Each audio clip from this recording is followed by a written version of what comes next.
Hello, everybody, again. And welcome to another edition of the Her Hoop Stats podcast right here on the Her Hoop Stats podcast network. I am Christy Winters Scott, joined as always by my sister from another mister on the West Coast in Phoenix, Cindy Brunson. Cindy, how are you, my dear? I am much better than my tattered brackets. I tell you that right now. Same, Uh, same, Woo! Right? for sure, for Uh, sure, for sure, for and sure. as everybody can tell, for those of you watching on YouTube, it is the day before a hair day. So I just thank got from the you. salon. Yeah, Uh, I just left the Listen, you look salon. fly. You always look fly. Here's the deal. Thank you, March Madness. Robin from Real Housewives of Potomac, who came up with these beautiful silk lined Oh, hats. yeah, Embellished so is the fun. brand. That's my Love, dog. love, love them. Yeah. Yes. So that's I how gotta I'm tap rolling into today. that. Robin's my Yeah. girl. Yeah. Robin Yes. and Juan, the Maryland Terp days back in the Yes. day. Yeah, that's my dog. Yes. Hey, shout out to Robin. I appreciate you. I gotta get one of those caps too, because I love a silk lined anything. So Yes. yeah, we gotta 100%. tap in. That's super cute Yeah. too. I love the color. I love the color. Woo. Yeah. But Yeah. oh my gosh. That I How support. are you? How are you doing? Like, I know I'm it's March great. Madness. Is how are your Listen. brackets? My brackets are tattered, but that's okay. This is what this time of year is all Tattered. about. Did I envision that only one Big 12 team would get through to the Oh, Sweet 16 on the women's side? yeah. No, Yeah. ma'am. I did not envision that, but here we are. Right. Congratulations to the 5 ACC teams that are still dancing on the women's side. I also did not About have that. the Kansas men exiting on the men's side. How about that? So again, my brackets dicey, but for the men, Mhm. Arizona still in play. I have them winning the whole darn thing. And of course, for the women, UCLA, my pick to win the women's Final Four. Well, I love that. For you, but for me, it's January, February, Izzo, April Yes. and May. Oh Yeah. yeah, yeah. And then my boy, Jay Scott is Yep. coming home to DC, y'all. Cam Ward Yeah. to DMV. He's gonna be well represented here in the district. And what Tom Izzo is saying is, the precursor to the Final Four, of course, with the Sweet 16 and the two Right. games. But boy, tough road for everyone coming here to the district. So super fun. My mom finally gets to a game to see Jordo live. So Oh, I'm that is that's the only thing about awesome. it that I am, really thrilled about. So Yeah, yeah. and those games are Thursday, Sunday, right? Friday, Oh, it's Sunday. Friday. Okay. Yeah, Friday, Sunday. Okay, got you. Well, there may be some games Thursday. There may be some Okay. games Thursday. Alright. But for Michigan State, they play Friday. Duke plays Friday. So Okay. yeah, I think that's Wow. all. Yeah, I think it's Wow. Friday, Sunday for both. Yeah, yeah, yeah. Yeah. Okay, so that is going to St. be John's and an Yukon. Yeah. impressive region. Yeah. The Yeah. basketball historical implications I in just know. that region, wow. Yeah. Yeah. Yeah. I mean, they're coming in Thursday. The games are Friday and Sunday, but Yep. yeah, I mean, Tom Izzo said, hey, it could be this is like the final four. I know this is not the final four, obviously, but Right. with the heavy hitters coming into this region, not just to the district, but into this region of the bracket. Yeah. It's pretty impressive. Got to be on your P's and Q's, dot your I's, Mm. and cross those T's, honey, because this is March Madness. We've seen it. I mean, there's been so much drama. And speaking of Yes. drama, on the women's side, like you said, I mean, there were a ton of Big Ten teams that also um, did not make it into the Sweet 16. Just three Yeah. of the qualifying teams who stamped a ticket to the tournament are Mm. not continuing to play. What's your take on that? Let's start there, and then we can go through who's currently playing. But let's start, with the Big Ten and trickle it through to the ACC being so successful with 5 teams in. Well, 2 teams in particular for me from the Big Ten are question marks. First, Iowa, after getting the break speed off versus UCLA in the Big Ten tournament, just never felt like the Hawkeyes recovered from that because their opening game was scary. Like, you're supposed to be Yeah, running this competition out the gym, and it's a 2 possession game in the fourth quarter. What is going on? So yeah, yeah, Iowa yeah. was a big question mark for me. And then Ohio State. How many Mhm. years in a row have we seen the Buckeyes have home court and not be able to seal the deal and advance to the Sweet 16? That is becoming problematic, and I know Buckeye Nation is looking for answers. Those were the 2 biggest Yeah. surprises for me. Yeah, I mean, it took double overtime and all of that. Mhm. Iowa struggled there, but it was tough. I just think when you're looking at the Iowa team, and maybe they were touched up emotionally, like you said in Mhm. that UCLA game in the championship of the Big Ten Yep. tournament a couple weeks ago, and sometimes that may scramble you around a little. But I mean, to me, postseason is all about the guards, and I'm saying that as a former post player. Yeah. Our guards were phenomenal when I was playing, and we needed that, and not just their ability to score, but their ability to stretch the floor, to be a threat with Mhm. the drives and straight line drives and commitment to the basketball by the opponents defensively.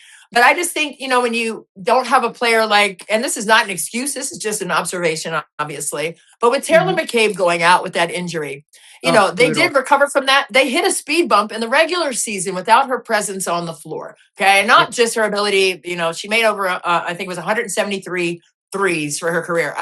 That's an amazing feat. You know what she's out there to do. She's going to stretch the floor in transition, number one, as fast as Iowa wants to play and get those push ahead opportunities for Mhm. threes. Or if you close that out, get them and drive them, right? Yep. If it's a hard closeout, and then force them attack and force to the rim. But without having that threat on the court, especially when you are looking for some relief somewhere and the paint is being Mhm. packed out, and you're not getting the offensive rebounds or the opportunities that you would like inside, what's the button you push, right? And I think Yeah. that's the button they were trying to push, and she was not able to play. And injuries, I hate them so much and Oh, totally out of man. your control. But when you have to make those adjustments and you don't have, the depth like you did at the beginning of the season to do Mhm. that, what do you think was going through the mind of Jan Jensen at that juncture when they were trying to get right and just couldn't turn the corner? Well, it's really tough, right? And then you run into a team, that has momentum, and I Mhm. think momentum is the biggest piece of the puzzle this time Yes. of year, Yes. and to face Confidence. a first 4 team that just continued to find a Yeah. way, grind, Yeah. believe, because everybody's pulling on the same rope, that that's almost harder to overcome than somebody like a Madison Booker dropping a 40 piece on you, right? Like, it Right. just it's really tough because then the Mhm. doubt creeps in and this you Yeah. become scoreboard watchers and you don't quite have everybody's attention in the huddle and they're feeling so much pressure especially the seniors. This is my last game on this floor. Like all of these Listen, things come you into can't be. play and Mhm. it's just tough, but that's a part of what makes the tournament so special. Yeah, no question about it. And, to the credit of Amaka Agugua, I mean, let's go back to Mhm. her DMV roots. She played here in the DMV on the high school level for Fred Priester at Oakton, but Mhm. she was also on the sidelines with Michigan State with Susie Merchant and that era of coaching acumen on the sidelines there, but was also associate head coach. So when Susie Merchant was unfortunately ill for a long stretch of time, Amaka Mhm. Agugua was coaching in the Big Ten, right? So she had familiarity with playing Yep. at Carver Hawkeye Arena against the Iowa regime that it's pretty much the same. I mean, Jen Jensen was right with Lisa Bluter. So, Yep. the culture, she understood what the environment would feel like. So she was no stranger to that because of her coaching Mhm.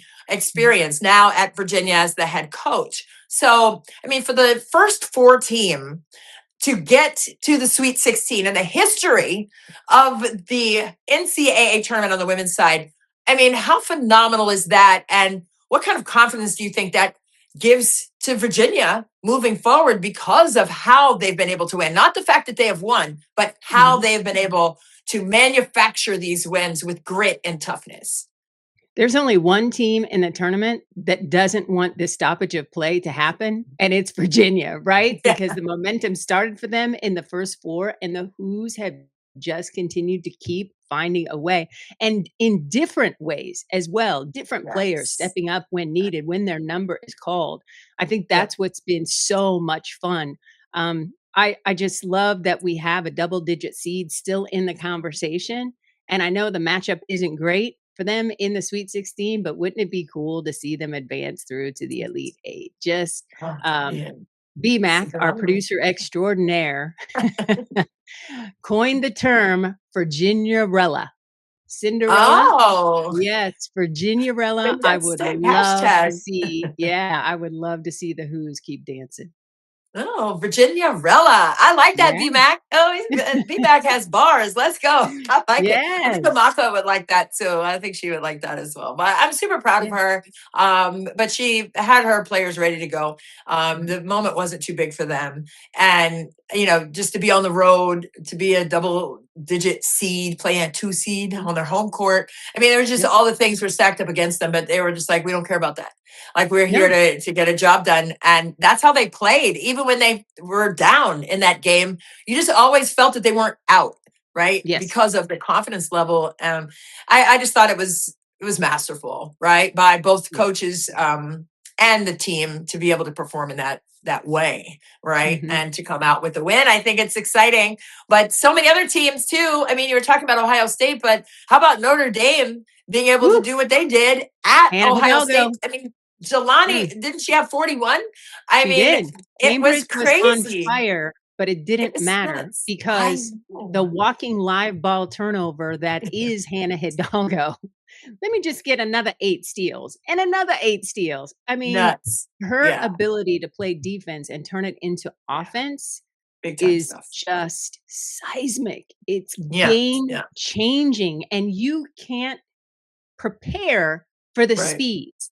You think your scout team has you ready until Hannah steps between the lines, and then Right. you go, "Oh, we can't nope. I'm gonna throw my hands in the air right now. I Crazy. don't know how to control that." Right. So, Right. she's a one-woman wrecking ball, and for all of those people during the regular season, and I know who you are. I saw you on the socials. I recognize the handles who were calling Receipts. for Neil Ivy's neck. Shame Okay. on I you. saw Hot that seat too. my tookus. That woman can coach. How about that? Yeah. Listen, I saw that. I saw that too. And I think I was scrolling through, and I saw her. I was like, no way. What? That her name was on the list of coaches that people were speculating. Mhm. Maybe time to make a move. And wow, I mean, she doesn't. I don't know her 1,000%, but I know enough about her, and I've Right. spoken with her enough to know she doesn't care about that. That's Nope. just chatter. She is not worried about that. She is considering the source. She knows she's a winner. She Yeah. knows who she is. She knows whose she is. If you get that, you get it. Yep, yep. But I also understand that she um, probably, if she did look at it at all, she put that as a log on the fire. Okay. Yep. And utilized that and just fueled her team in the proper way to go in there and get the job done. And they did it with defense. And yes, Hannah Hidalgo is a walking live ball turnover. But at the same time, it was a collective effort defensively. What else did you see from Notre Dame on the defensive end outside of what Hannah was able to do with her steal ability? But Mhm. what was it about the defense that was so disruptive to a defensive juggernaut of a team in Ohio State that liked to do that to opponents? For me, it was their ability to fill the gaps. Yeah. Everybody understood the defensive assignment. I don't know which Yeah. assistant had the scout, but it was tremendous because Notre Dame was able to take away everything that the opposition wanted to do, did Right. not let them get in their comfort zone, not even for a second. And that Right. takes buy in and want to. And this is why I thought Notre Dame could be a dangerous tournament team because when the want to is there, that team is scary good Yes, because there of it is. its quickness. Yeah, I had them against UConn, and it was really, obviously it's UConn, and it Right. was like it's a pro team. They're size, they were outsized at every position pretty much. They were blitzing Hannah Hidalgo, trying to get the basketball out of her hands. So there were a lot of Mhm. basketball schematics that were going on defensively against them that challenged Right. them. On top of them having the size advantage, pretty much 4 of the 5 starting positions there in that game. But it's games like that that help sharpen the iron for moments like that for them Mhm. at Ohio State, right? Yep. So when you're looking at what Notre Dame will carry moving forward into the Sweet 16, they're going to play different teams, obviously. But Right. confidence wise, having some ups and downs this season in terms of wins and losses in conference play specifically, what do you see this game meaning for them mentally moving forward into the postseason? Well, first of all, it puts winning on tape, right? This is who we are. This is what we look like. This is how we do. And so the marching orders going forward are it doesn't matter if we're undersized, we're going to Right. use our speed, we're going to fill those gaps on defense, we're going to Yeah. rebound within an inch of our life, and That part. we are going to Yeah. be the upset special. Yes, we're Notre Dame. Yes, we're a blue blood program, but that doesn't mean that we can't be Cinderella too. Mhm. Everybody keeps counting us out. Let's count on one another and count on us. Yeah, count us in. That's what they're saying. So can we call them Irish Ella or no? We'll leave that to B Mac. That was bad. That was bad. I'm gonna leave it to B Mac. B Mac has the bars. Let me stay in my lane right here. Um, but no, I love it. I love it for them. I think it's going to be really interesting to see what they look like moving forward, just mentally. I always tap in. Like I don't care. I care about the schematics and the X's and O's, but to me, Mhm. it's the Jills and Joes. Like, how are they Yes. focused? Like, what's their mental like? Or like, let's tap into the pulse of that and check the temperature of how they're going to operate Mhm. mentally. They're not going to be satisfied. I know that. Yep. But I that's what I'm always intrigued by. I mean, I think as a coach, I always wanted to tap in. Like, how do I feel this team is thinking? What are we Mm. feeling today? Like, what does my team feel like? Yep. Where are we? But I think that's such a major piece of success as well is the Mhm. mental approach. Like, are we satisfied with that? Or are we still Yep. hungry? Right? Was that like a snack? Or are we ready for a full meal out here? But I think that's something you need to measure. I Yes. think you need to. I think fans also like don't just watch the X's and O's. If the shot goes in, shot doesn't go in. Block shot here, Mhm. steal here. Like, what is the temperature and tenor of their fight? Right Yes. when it starts in the heart and soul of all the work that they put in. Like, what Yeah, does you wanna that feel see like? yeah, I to that point, love that. Christy, you I wanna see love the that. fire in the belly.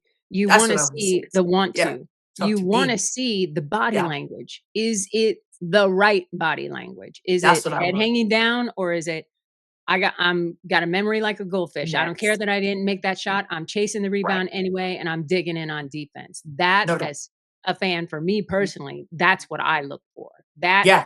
for me, separates who has an opportunity to play at the next level and who Yeah. doesn't. No doubt. No doubt. It's the 1-2 always, right? And Mhm. it's amnesia. That's what I always say. It's amnesia. Yeah. We're on to the next play. Whatever happened there may have gone the wrong way for you and the team. But guess Yep. what? You can't change that. We're on to the next. It's such a life lesson. So I'm Yeah. all for that 100% 10 toes down. But Yep. when you're looking at also Ohio State, you said you were concerned that this is kind of happening again with Mhm. them being at home and not getting over that proverbial hump.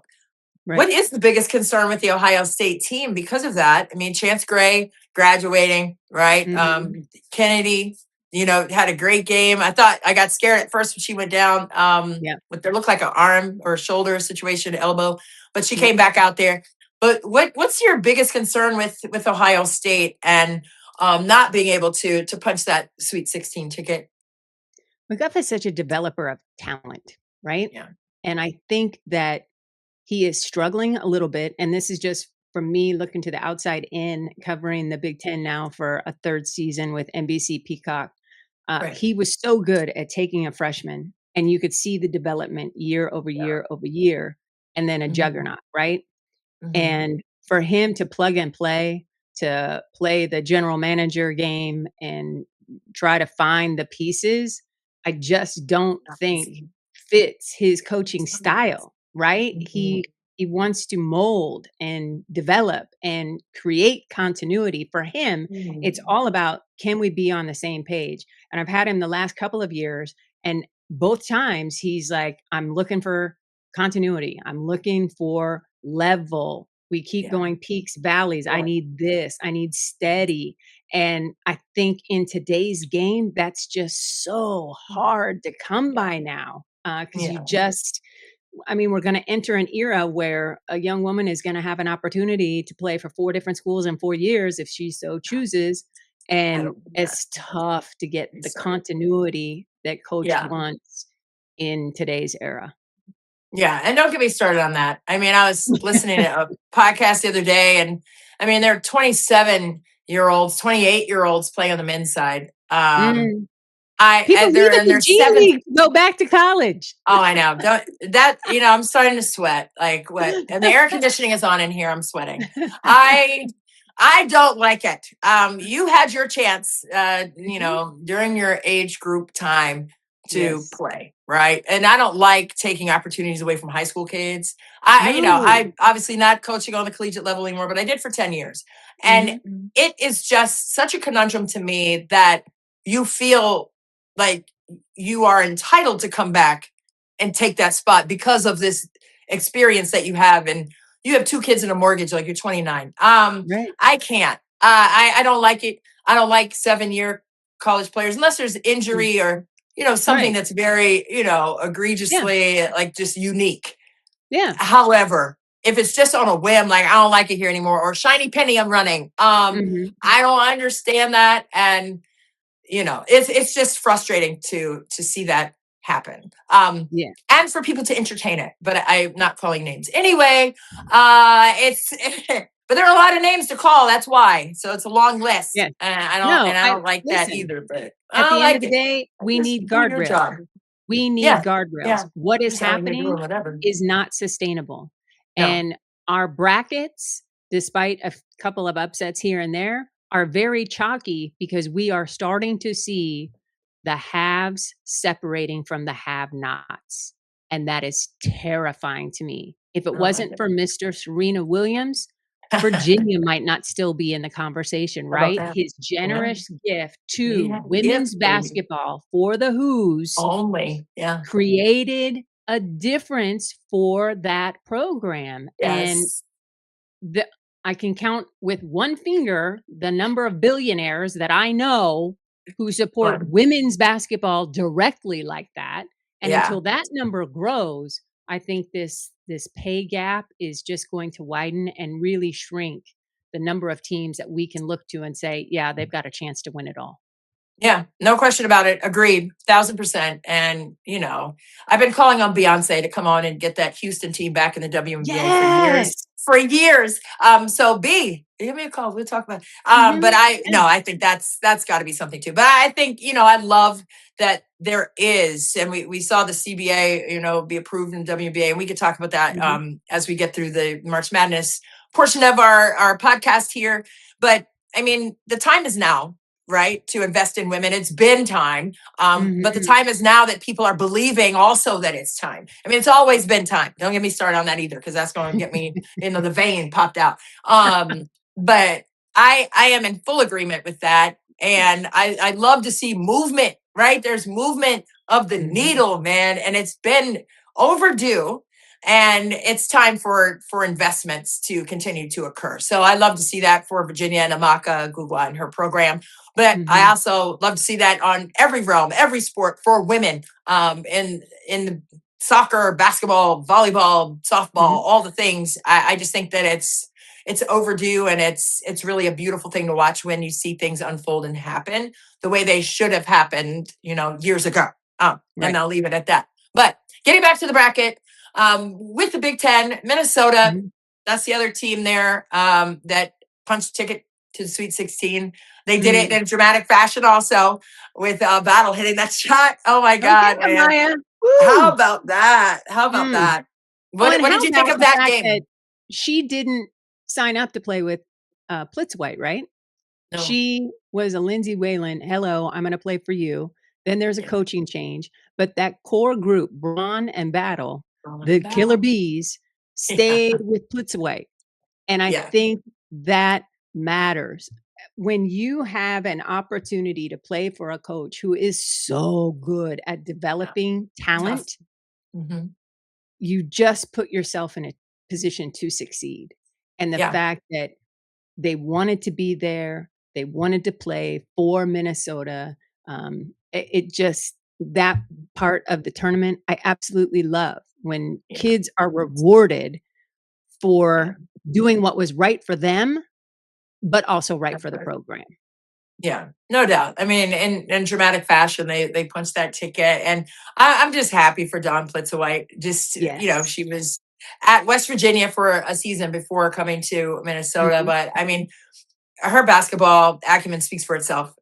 You saw the Yeah. feistiness that they played with. Yes, the dramatic ending was what it was, but it was the full body of the game that was really a joy to watch unfold. Mhm. And they just competed, and they've done that all season. I always said, I don't know if I said it on a podcast, but I know I said it to someone that they were like the dark horse because of how Yeah. feisty they play. They just get to it, right? They get to Yeah. the money, and they get right now. They don't have any excuses. It's like not. It's not like, oh, maybe this time I'm gonna do it. Every single play. They are coming Mhm. at you with full throttle mentality and force, and that's why they got the win. And yes, it was a dramatic end of game situation that got them over the hump ultimately. But I think Yep. for me, the beauty of the way that they've played all season really was showing improving in that game from jump ball Mhm. to buzzer. And Yeah. I just thought that was most impressive. What impressed you the most about how they competed in that game to get the win? That they did a pretty good job of handling the physicality from the Yeah. opposition. Yeah. And again, I think the Golden Gophers embody their coach's mentality and mindset. No doubt. Yep. When Don Blitzwhite puts down the whistle and starts screaming, I A, check to see if I have eligibility, and B, just want to help. No matter if I could hand Yeah. somebody a Gatorade, whatever it is. Like Yeah. Do something. she I has gotta do something. this just gravitational pull about her She as a does. coach and relentless belief. So when she looks at a player in the eye in the huddle, Yeah. they know they can do what they're being asked to do, and that's Absolutely. special. Absolutely. And speaking of that and eligibility, and I know I Mhm. said, 7 years is egregious. I would not mind going back to Maryland. If Brenda Yeah. Freeze was like, I believe in you, you got Oh, this, meet the I moment. love that. Listen, Yes. I got chills right now because I'm trying to run through this wall right here because Mhm. wow, right? To have somebody believe in you and pour into you in that moment, right? When they Yep, know, like, hey, this isn't the same player, right? yep. And that's what she said. I was calling her to action Mhm. because I knew she was better, but she wasn't performing the way I knew Yep, that she could. What did yep. you take from that moment? And were you ready for some extra eligibility after that one as Listen, well? I was, grateful to have an opportunity to call a game at Maryland alongside Asia Ellison this Oh season, yeah, and yeah, that was another bracket busting moment for me this weekend, when Maryland lost because I had them going through because I yeah, really yeah. believed in what Brenda Freeze was selling, the length of the team and all of the things. And what I was most impressed with in that particular coaching moment is that is who Brenda Freeze has been since she left the University of Arizona, right? Like she has been that kind of high octane I got you kind of Right. coach. Like, I'm Mhm. not gonna ask you to do anything that I don't think you're capable of, That and part. I think your ceiling is sky high, and Yeah. I'm right here with you. I've Mhm. got you're at the front end at the tug of war, I'm the anchor. I Yeah, got you, and yeah, to your yeah. point, the goosebumps, all of the things, I just it was like and it made me think, "This woman should have more than one natty." Like, she's I know. I know. I like, know. she's Ah, just that freaking good.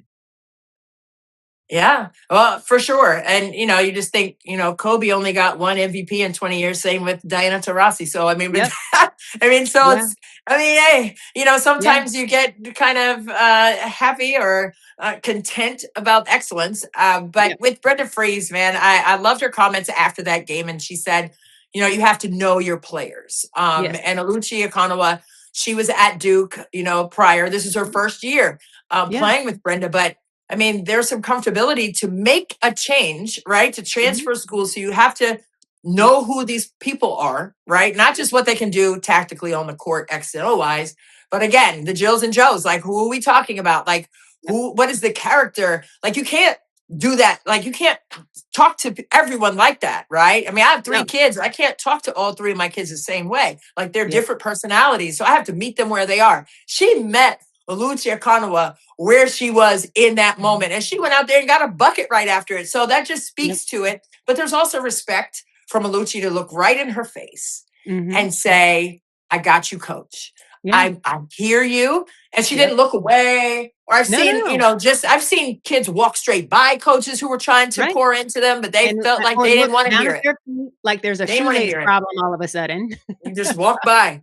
Right? You just walk by. You don't want to hear it because you don't. Hey, I understand it. You don't need to tell me nothing. No. Okay. Agugua was like, let me listen. And I have 2 ears and 1 mouth. That's what my daddy always taught me, right? You have 2 ears and 1 mouth for a reason. You listen more than you speak. You listen when you are in front of someone who has years more experience than you. You don't know everything. And you have to understand that she's trying to help you, right? So I think, the tenor of the I guess the comments under a lot of the posts, because it did go viral. I don't know. I didn't really appreciate some of them because they were evaluating the look of it without knowing what was said. Right. You could be passionate. I mean, it wasn't disrespectful. You could be passionate and competitive. And women, I think, are put in some different category when we're passionate and competitive.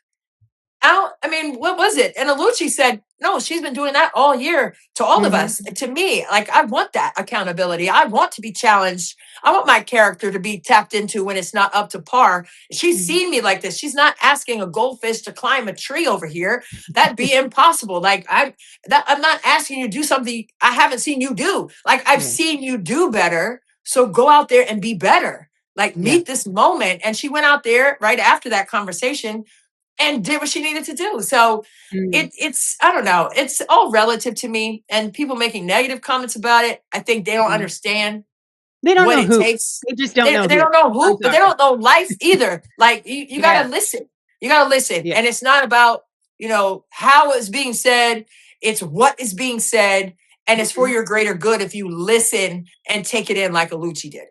Yeah, because Agugua went to Maryland to become a pro. Right? She was already a defensive stopper at Duke, but she wanted more. And Brenda saw that in her.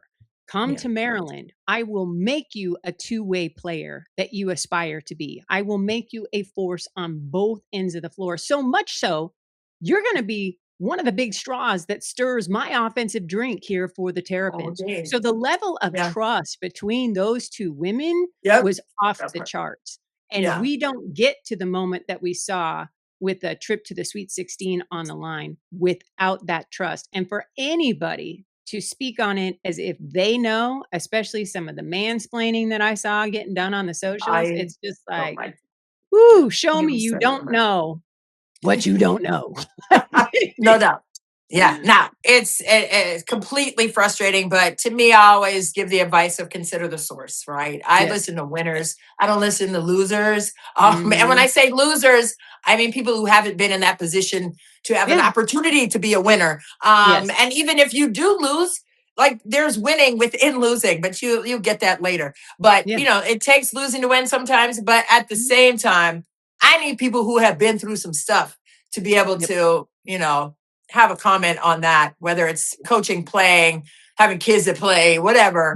I just don't think that you can just randomly evaluate that moment and say that there was anything other than, accountability being measured. I don't like the negativity for women being categorized as anything but competitive and passionate in moments like that. Anything other than that to me is egregiously wrong. And I applaud her.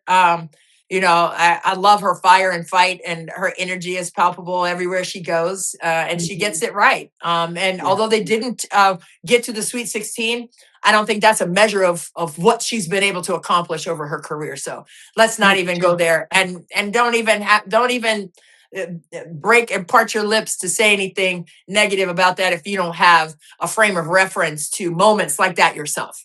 So I'm gonna take that with a grain of salt. Like people saying whatever, I'm like, man, you don't even have an idea. And so that's what it just makes me laugh, because it's like everyone's entitled to their own opinion, and I get it, but where's your opinion coming from? Like if I'm Yes. listening, if LeBron says something, I'm listening. Candace Parker says something about it, listen to them Mhm. because they've been through some stuff.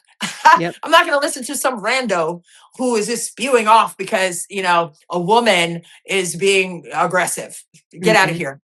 Yep. You haven't even touched the surface on what it takes to be a winner. So that's my take on that. So shout out to Brenda 100%. Freeze. Be Freezy is what they call her. Be Freezy. Hey, listen, eligibility. I got about 5 good minutes in these knees, baby. Yeah.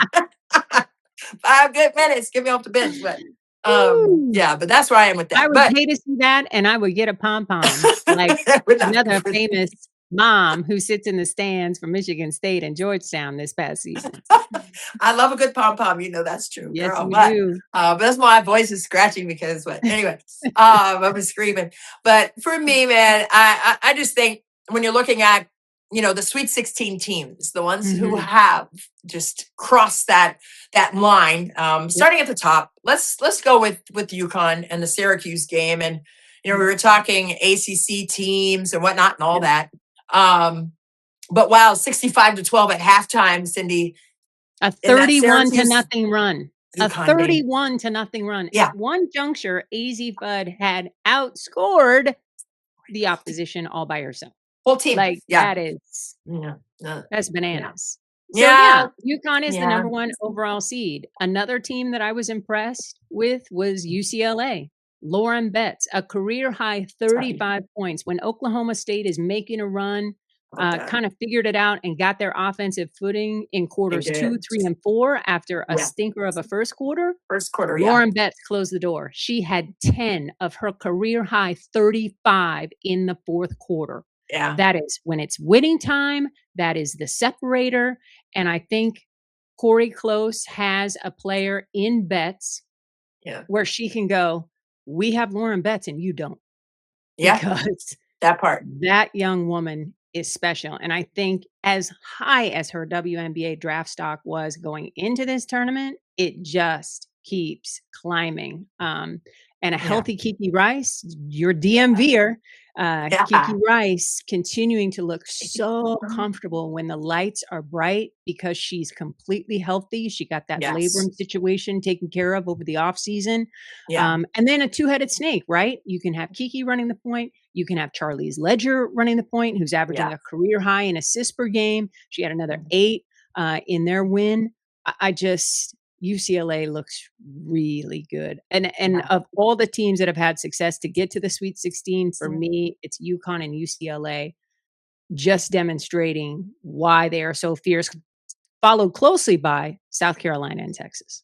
yeah. I mean, Texas is the only team to beat UCLA this season back in November Mhm, in at the Thanksgiving time of mhm. year. And Yep, and they had foul trouble in that game. They weren't clicking like they are now. yep, But that was a good test for them. So who knows? They may see each other again, who knows? But yep. I love the fact that, you know, you see a player like AZ Fudd with those 34 points in the Mm, game, but it's how she was able to just dissect the defense and just maniacally just crush your bones every play. It's just like, I mean, you're going to fud around and find out that yep, you can't let her see the basket for a blink of an eye because she was just a lightning strike every time. mhm, Goosh, goosh, goosh. I'm like, geez, oh flip. But there were some comments after the fact of this game, right? mm, With Syracuse and Coach Legette-Jack. yep, Now, when I first started listening to it, because I listened to the entire press conference, and I implore all of you to listen to the entire press conference and not just these little snippets that people are taking and posting everywhere, because you yep, need to have a frame of reference on both sides of these little snippets that are being pulled. But at mhm, first, when I listened to it, I was like, oh man, yeah, it's a tough loss, right? Coach and played a long time. I get it. It's a terrible sting. I mhm. never wanted to talk. I don't care as a player, as a coach, but I know you had as a coach, you got to do it. As a player, sometimes you had to be in the presser. But listen, that was like the bane of my existence to say a word because I hate losing. Still to this Yep. day, I hate it. More than I love winning, and that's saying a lot. But for me, to hear Coach Legette-Jack say, why are we always put up against a team like UConn? Okay. Mm, And not, she wasn't speaking on just this year because I had no. their game a couple of years ago up there. and they lost that one. But at the same time, what's the measure of what she said? And she said she wanted to speak to people on the committee regarding always having to be right in their way, right? They're in New York. They're like right down the road, pretty much from each other, close logistically. But what's your take on the full post-game presser when she was speaking about being matched up with UConn yet again by the committee? What's your take on that? I love what she had to say. And again, I'm with you 10 toes down. Folks need to listen to the entire news conference because of the context that she gave the opening statement. She's not trying to dodge a fight. She knows what the bully at the end of the street looks like, right? You know that house that is Stores, Connecticut is in your region, and you know what its success has looked like for 4+ decades now. Like, everybody understands that. But Right. she says, for a chance to get past that, or to not have to meet that so early in the process, gives teams the chance to build momentum, to have a chance in that big David and Goliath matchup. And that's it. Just let's rejigger how the pieces look on the board so that somebody else can have an opportunity to get in front of that train in particular, so that somebody else can build some momentum and maybe trip that. Because it's not like UConn has won everything. Remember the gap from 2016 until last year? They didn't win. They went to Final Fours, but they didn't win. So it's a team that can be beat. This iteration, since it's better than last year's championship team, maybe not. But I was feeling, I was picking up what Coach Legette-Jack was dropping down.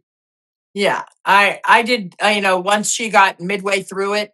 And then she even said, I'm not trying to begrudge UConn. I mean, they're a great team. Gino, she has great regard for him, a lot of respect, obviously, in his 41-year career there on the sidelines. But for her also to say, I don't want to embarrass Syracuse by saying the things that I'm saying. So she was, it wasn't like she was like acquiesced and like coming off of her point, but she was, she was framing what she was framing. And I think she was saying that, yes, everyone stamped their ticket to get to the NCAA tournament. Okay. But why is it that it seems as though she is always on the route and runway to meet UConn every time? And I don't know, like, statistically how many times that has been during her time there. However, I know it's been a few in the last several years. I do know that. So I was thinking about that, and I was like, man, I've never been in a war room for the NCAA tournament bracket. And I know that is a tedious and arduous situation. And God bless them for sitting in that room and ironing that all out. However, when they get to that, I mean, next year, okay, let's just say this year, we already know what happened. Okay. So next year they get to that same juncture. And if Syracuse is still one of the teams that they could plug in somewhere, and UConn is in that same thing, do you think they go and put Syracuse back there and do it again? I don't know. Like, and I don't know the protocol. I don't know the rules of it. So I'm not begrudging the, how they get to place teams where they place teams. Okay. So let me just take that hat off and throw it over there. I'm just curious by nature. So for me, next year when they get to that, will they take what Coach Legette-Jack said into consideration before they place them in their bracket again? Or do they just say, hey, this is just how the cookie crumbles, honey. We're just going to do it again, blop, and put them right back in there? I don't know. It'll be interesting to keep an eye on, because I know the committee leans into the regions, right? They, you earn the right to host, so you don't want to make the host team travel very far. And you want to get teams in close proximity so that travel isn't arduous and they can have a chance to bring fans. So I get what the committee is saying there.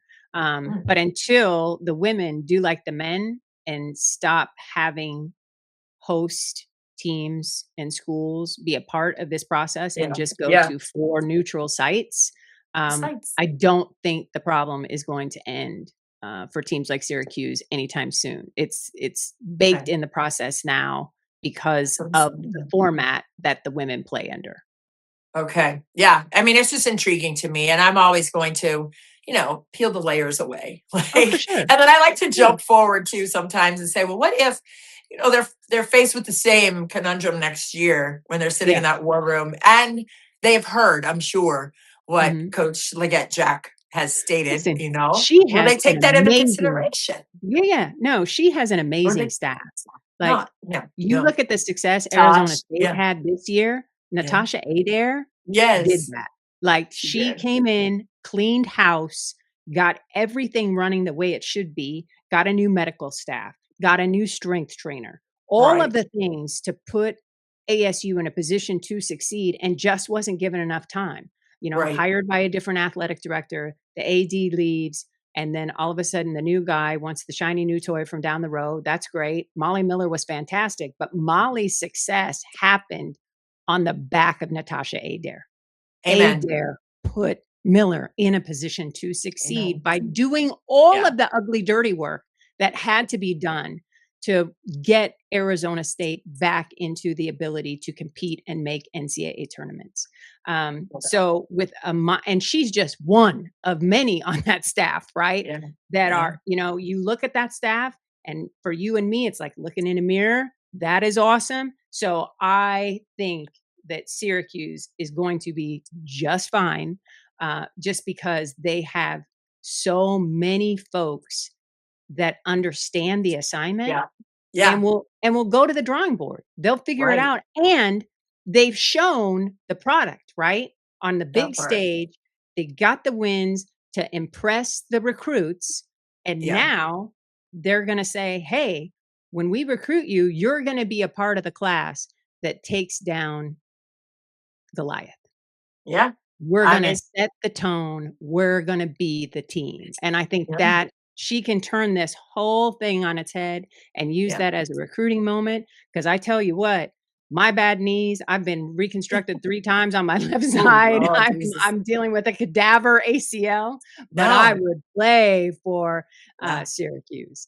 Yeah. Lay it on the line. I mean, Layla Felia, the Yeah, transfer from Michigan and then Texas, and then ended up there at Syracuse this year. I thought she was phenomenal and had yep, just a wonderful season. And I love her just from her time yep, at Michigan, seeing her as a young pup freshman there. But I'm just, I am anxious to see what next year looks like for yeah, Syracuse, to say the least. 100%.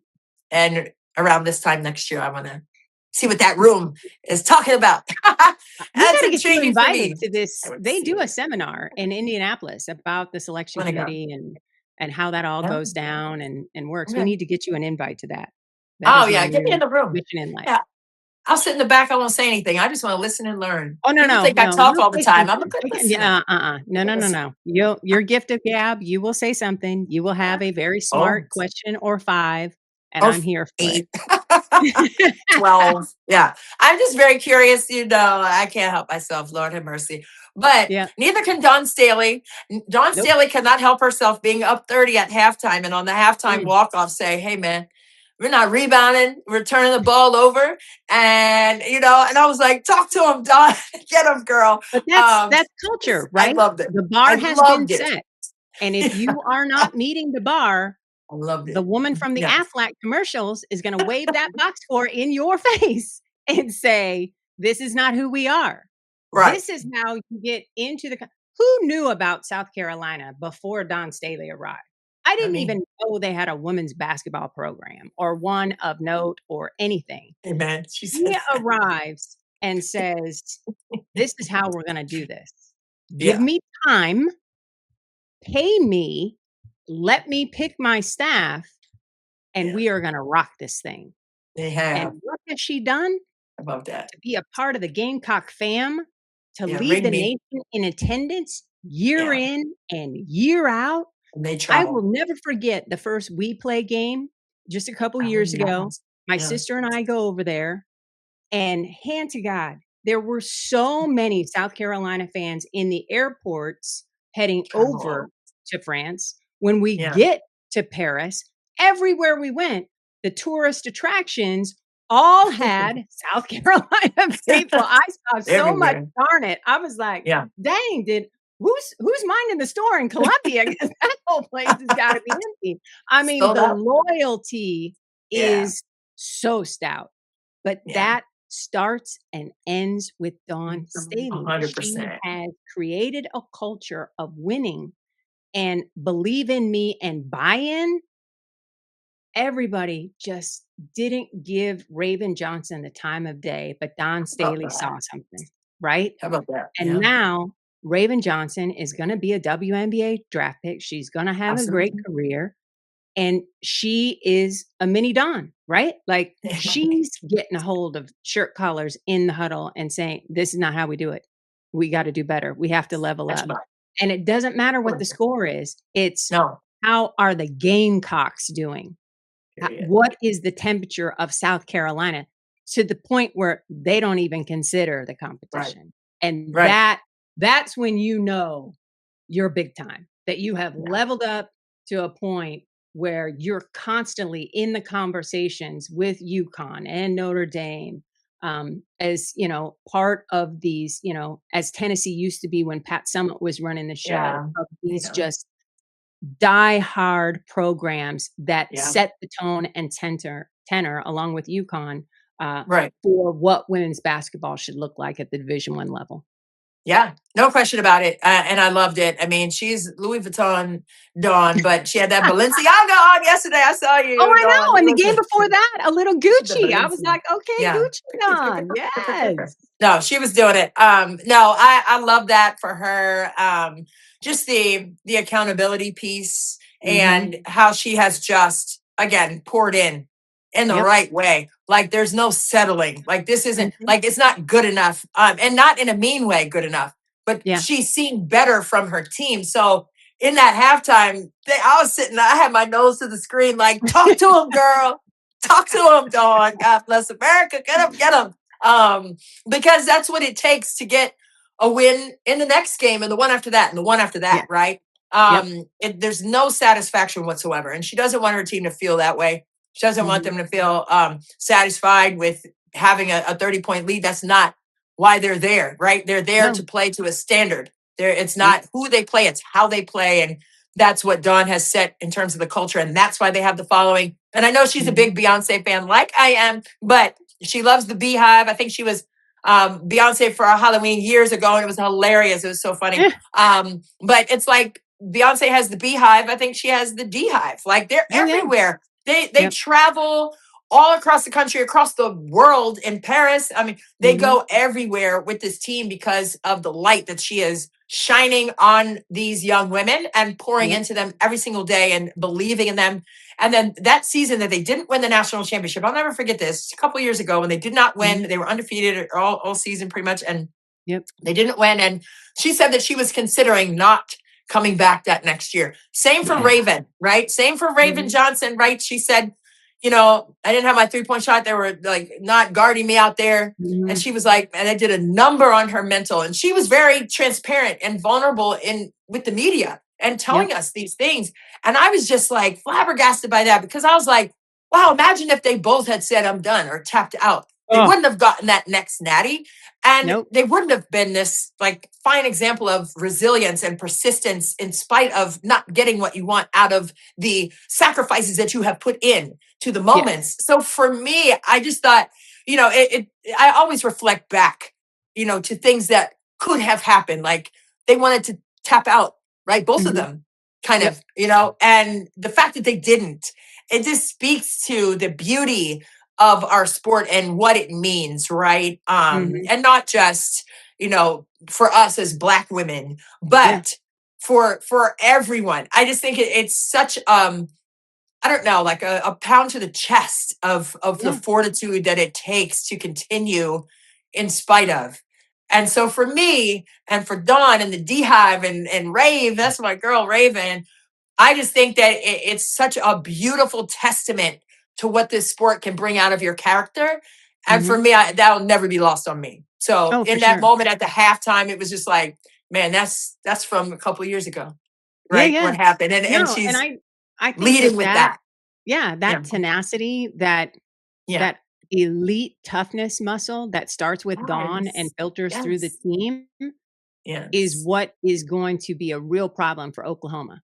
Yeah. Because this is new for the Sooners, right? It To be is. at this It level is. with the trip to the Elite Eight on the line, where South Carolina has an immense amount of muscle memory on this Mhm. stage. And Yeah. I can't wait to see. Aaliyah Chavez has had a great season, She has had a fantastic season. but has she been defended at the optimum, right? Caitlin Clark left college and said, you know what? I really didn't get defended that hard. Mhm. So I would Now, though, argue it's a to different this story. point in the season, has Aaliyah Chavez really met Different a story. defense that the Right. Gamecocks are capable of No serving doubt. with all of that length and want to? That is one game I will be nose to the screen to see for sure. Yeah. I mean, it's length, aggression, but also discipline. I think, Mhm. she was talking about being disciplined in terms of taking good care of the basketball. So I think Yep. discipline is definitely in the recipe of success that Don Staley presents to her team. But Mhm. also, like you said, I mean, length at every position. I think they're going to show bodies to Chavez in there. I think it's going to Yep. be tough for her to have time and space. And those are the two things she craves for success in terms of how she Mhm. operates on the offensive end. So yeah, Yep. definitely curious to see what that looks like. But moving forward, I think, Texas, another team, we were talking about Mhm. having been the only team to defeat UCLA. What Yep. what do you see for Texas moving forward in the NCAA tournament here? Texas is so top heavy. That's the only Uh, thing that makes me nervous about the Longhorns, right? The bench in is what really way? short. It's gotten shorter The as bench. the Okay. tournament has gone on. But when we look Yeah. to Saturday's matchup against Kentucky, I think that's built for the size and length that Vic Schaefer is comfortable rolling out there. And Yeah. how confident is Maddie Booker right now? Madison Booker is in line to win her Cookbook. third straight Cheryl Miller Player of the Year award from Nice. Hoop Hall. I am a Yeah. voter. We had our little meeting this morning. Okay. And to hear Vic Schaefer compliment Booker and her Oh, ability to extend her range, fold yeah. in the 3-point game. She is Yeah. the mistress of the mid range. And Yeah. her goal, point blank, when she signed to play for Texas, was to have her jersey hanging in the rafters next to her hero, KD. And man, she is 35. 3/4 of the way there. She wants Yeah. to leave. She has the opportunity to leave as Texas's Texas. all-time leading scorer as Okay. well. So, I think with so much in front of Texas and with that two-headed monster with Roy Harmon and Booker, Yeah. I kinda feel bad for the Wildcats. I really do. It's gonna be tough. I mean, Mhm. I think it's gonna be a great matchup, but I also think Yep. it will be a challenge. But that's where you are right now in the tournament, right? Yeah. The top Oh, 16 yeah. teams in the country Yeah. trying to tear each other apart. So I think it's Yeah. gonna be The intriguing to team see that what I Kenny think Brooks The comes team up that I with. think that can get through is How Virginia, because about that? TCU has looked real wobbly to this point. Okay. Okay. Suarez has been in foul trouble. Olivia Oh yeah. Miles kept calling her own number instead of Yeah. going inside where the height advantage was. It almost cost them Mm, the game on the last possession, it did. before it went to overtime. Yeah. Yeah. So, I get that Miles is special and she's a walking triple She's double and special. she'll be top 5 in I WNBA love draft her, pick, man. no doubt. I love But, her. Yeah. the rest of the pieces for me for TCU really started to raise question marks, in the first couple games of the tournament, and I just the way that Virginia is playing with momentum, Right. they've dealt with size. Size didn't bother them. They've Right. got some size. It's tough to compete against the tallest team left in the tournament in Ah, TCU, but TCU. there Yeah. just seems to be, and I take this back to body language and just where's the want to, everybody pulling on the same rope. I saw instances of doubt for TCU Oh. Hmm. getting Okay. to get to the Sweet 16. Okay. So if Hmm. Virginia game plans this right, plays with pace and hits threes, whoo, because TCU has turned in live by the 3, die by the 3, right? They hit Yeah. less than 5 to get to the Sweet 16. Yeah. They gotta hit at a better clip than that, or You gotta hit a couple it more. could be an early exit. an Yeah. unanticipated exit. They expect to make the Elite Eight. No doubt about it. And I think, speaking from experience as a player, that's the worst crash and burn is when Mm. you don't, I know I never set my mind up to lose. So it hurt No. so badly when we did. So Yeah. whether it's Elite Eight, Final Four, whatever, it's just, man, that's such a long way to fall, man. Anyway, Yeah. I digress. I just went back a moment to to the No worries. sting and the agony of defeat. Yep. But anyway, And the but for matchup me, I'm looking most forward to, oh yeah, talk to me. Notre Dame Vanderbilt. How about that? The guard play in Let's that go. matchup Let's is go. going to be pure cinema. Off the Pop your chain. popcorn. I mean, Galvin, Blake's Yeah. on one side, Hidalgo's stirring this, the straw that stirs the drink on the other. Yeah. Oh my goodness gracious. Yeah. I just, that has all the makings. That will feel like we're going to the Final Four, not let's get to the Elite Eight. I really think it's going to feel like that heavyweight of a matchup. And I love that so much championship pedigree is going to be in both head coaching boxes in that one. I love that. I mean, Shea Ralph, man, I can't say enough about her and the season that they have had and the way that she has her team playing. I mean, with a level of confidence, but focus, right? They're just so laser focused. It's like nothing is disruptive to how they want to play the game. It's just incredible to watch. Yeah, 100%. Yeah, so I love that matchup too. But what else? What other matchups do you find intriguing? Oh, BMAC is popping in. No breaking news, but I have I'm some. trying to read. I have some names for Notre Dame. I wanted to see what y'all think. The Irish glass slippers. Irish glass slippers. Okay. Here's another one. I like that. The Shamrock Cinderella story. Shamrock Cinderella story. Ooh. Or third, Fighting Irish Fairy Tale. Fighting Irish Fairy Tale. Your three options for a Cinderella story for Notre Dame. BMAC coming big time to try and top Virginiaella. Virginiaella. Okay, BMAC with the bars. Oh man, I think I'd like the fairy tale part. Yeah. Because I'm intrigued by that. I like that one. Mm-hmm. I like the third one. So I'm going to go with C. What are you going with? All right. I like that. I like Fighting Irish Fairy Tale. Yeah. Fighting Irish Fairy Tale. I like that. I mean, if that's a book, I would pick that book up for my kids when they were little. I would get that. Fighting Irish Fairy Tale. Let's get that one. Summer reading. No, I would love that. I miss it. What BMAC can do when he puts on that thinking cap. Woo! I love. Yeah, BMAC for the win. For the win. But no, it's all love out here. Oh, there we go. It's all love out here. What other matchups do you have? I know we've been on here a minute or two. I definitely will be keeping an eye on UCLA and Minnesota. I expect UCLA to beat Minnesota just like the Bruins were able to do in the regular season of Big Ten play. And they did so pretty handily. And again, UCLA has Lauren Betts and Minnesota does not. So I expect the Big Ten Player of the Year to be the difference in that matchup and get UCLA into the Elite Eight. Yeah.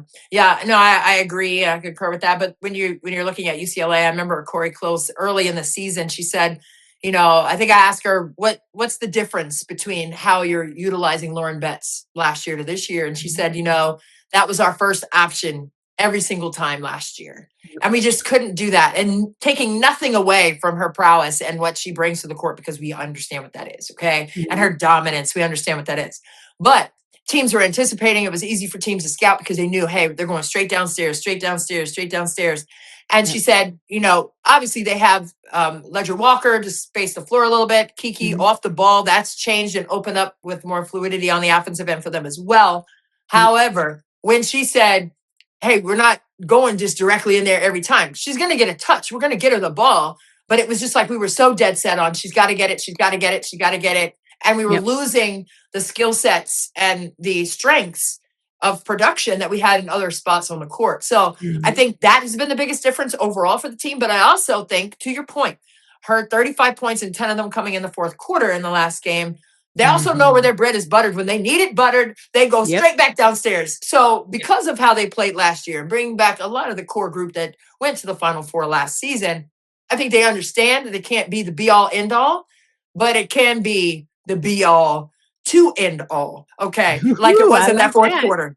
Period. Yep. And I think that's, I mean, I sit with that when I watch them play, because I'm like, they're not going directly to her every single time and get a touch. Whether, I mean, she's great with skip passes out of the double teams. She's tall enough to see over top, when they try to, shrink her in on the strong side block when she gets a touch.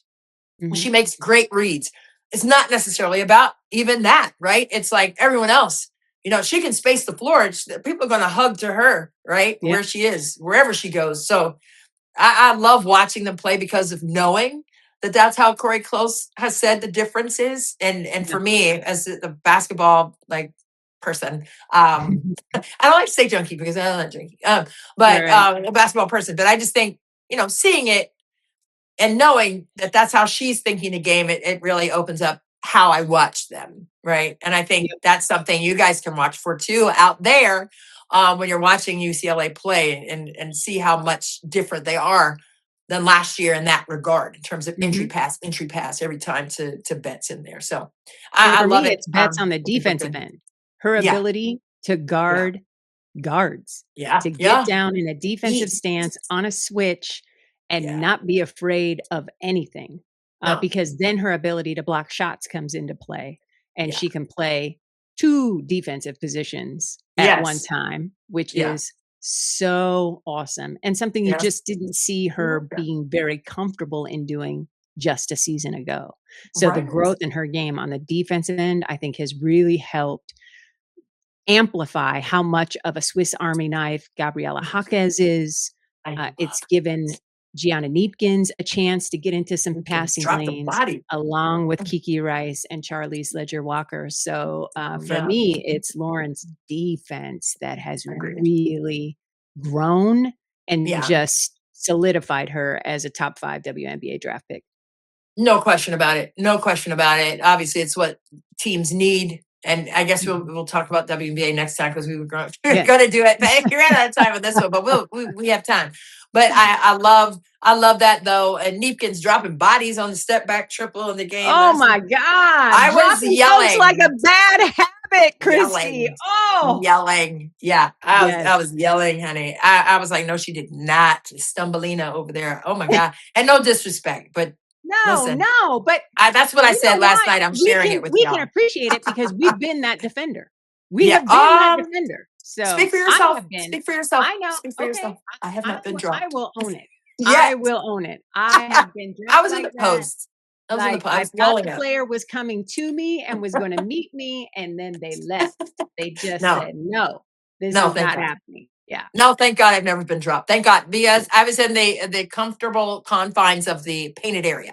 So I had, there's not enough space. I had to explore the rest of the floor. Oh, good with that. Now y'all can get broken down and slide. Nope, slip and slide, all that. That's for y'all. Y'all got it. Not me. Thank God I've never been dropped. Yeah. The way my body is set up, we don't need to be folding up like a lawn chair. Nope. And no last thanks. but not least, the other matchup that I cannot wait to see. Okay. Duke and LSU. Let's freaking go, man. Right? I mean, it is, for Kara Lawson, it's lunch pail, it's blue collar, it's do the work, it's defend like your life and ability to breathe depend upon it. And for LSU, it's how many points can we score? How can we make you feel like you wish you hadn't gotten out of bed and come to this arena today? That's how LSU plays. They are. So, they do. Showtime. They remind me so much of Showtime Lakers. Like it's just, they want to get out and fill it up. And they literally want to demonstrate to you that they are so much better at basketball than you are. Yeah. Like, and it Yes. starts with Kim Yes. Mulkey, right? And she just, all the Yeah. glitz and ritz that she brings with the sideline attire, which is Yeah. unlike anything else in women's Yeah, college no, she's doing it. basketball. She walking the Yeah. walk. Yeah. But she sets the tone, she's like, I will absorb all of the negativity that might be coming to you guys as Right. LSU takers. I Yeah. will deal with that. You go beat the brakes off the opposition. Right. And so the contrast in styles is what I cannot wait to see. Yeah. I think, after Duke, hitting that bump in the road early in the season Mhm. and, dropping out or down to the bottom of the top 25 Yeah. initially, did nothing to them but burn them even brighter right now. I mean, they had Yeah. to go, like I said earlier, sometimes you have to lose to win. Like, it was a process. They weren't 100% healthy either. They didn't have all their ducks in a row, if you will, and all the chess pieces in the box Mhm. when they were going through those rough losses at the beginning. And they had a tough non-conference schedule. What are we talking about? So, I mean, Kara Lawson is like, she gets it. She's just like, look, we went through that. That was then. This is now. And Mhm. no time like the present to be measured by a team like LSU. But they're also going to have to, cut back on those like fast break opportunities that Duke is so good at, right? The Mhm. tempo of Yep. how they like to play, but LSU likes to push it too. So I think Yep. that's going to be the stat to circle in that game is going to be fast break points, transition, but that's all predicated upon who can take best care of the basketball, right? Those live ball opportunities, who can take the most of those away, because both teams are very similar stylistically in terms of pace. So I think Mhm. that's going to be really obviously a fun matchup, of course, with the savants on the sideline, the basketball acumen those two have. I Yep. think that's going to be really special to see the punch, counter punch, if you will, X and O wise. I think it's going to be fun. Mhm. I 100%. don't know. We are 10 days away from everybody convening in Phoenix for the first set of semifinal games on April 3rd. I Can't believe. literally cannot wait. I cannot wait.